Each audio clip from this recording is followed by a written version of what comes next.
En passant par le Vieux-Nice où se trouve l'un des passages pour accéder à la colline du château, d'où l'on peut d'ailleurs admirer ce magnifique point de vue sur la ville. Nous allons traverser le parc de la colline, un jardin arboré de 19 hectares, passer devant une magnifique cascade, la cascade de la colline, pour enfin aller visiter son cimetière, très souvent comparé à celui du Père-Lachaise de Paris.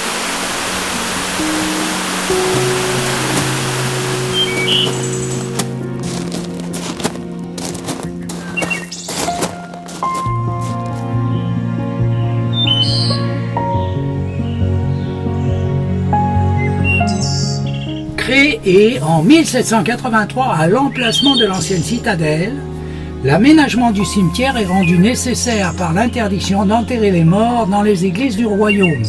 Décision prise conjointement par l'évêque de Nice, Charles Valpédia, et le roi de Sardaigne, Victor Amédée III.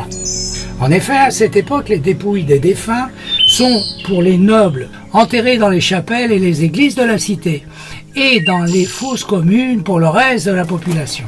L'ancienne citadelle, rasée par les troupes de Louis XIV en 1706, qui n'est plus depuis cette époque qu'un véritable champ de ruines, servira à la construction du cimetière.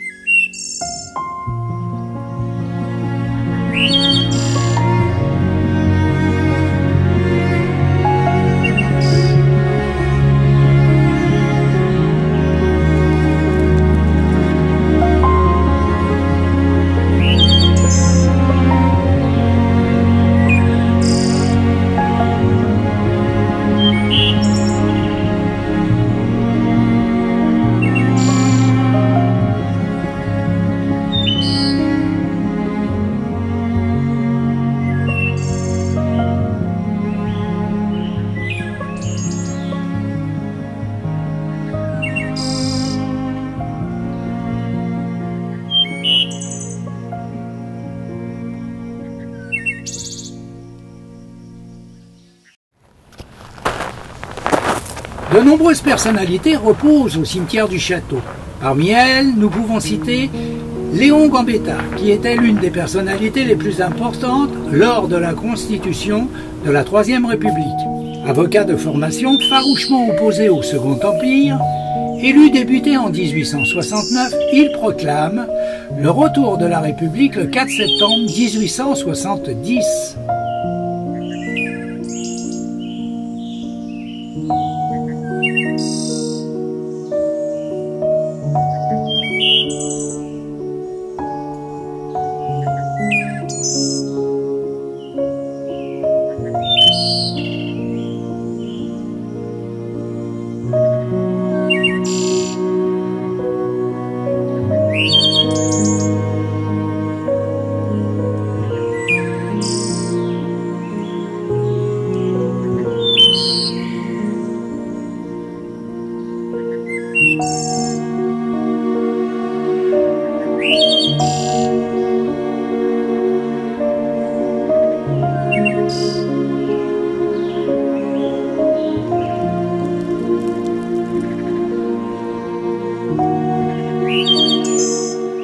Général, homme politique, Garibaldi est un personnage fondamental de l'Italie. Il aura pour son époque une aura internationale et sera considéré comme l'un des pères de la patrie italienne.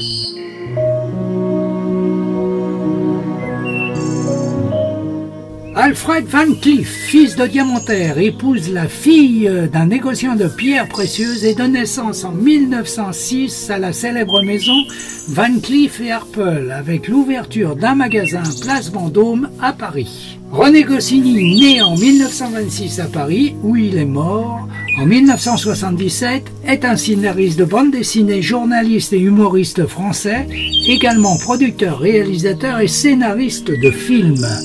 C'est à l'occasion du 75e anniversaire de la libération des camps que fut érigé le mur des déportés, à l'entrée du cimetière comprenant 3436 noms et prénoms.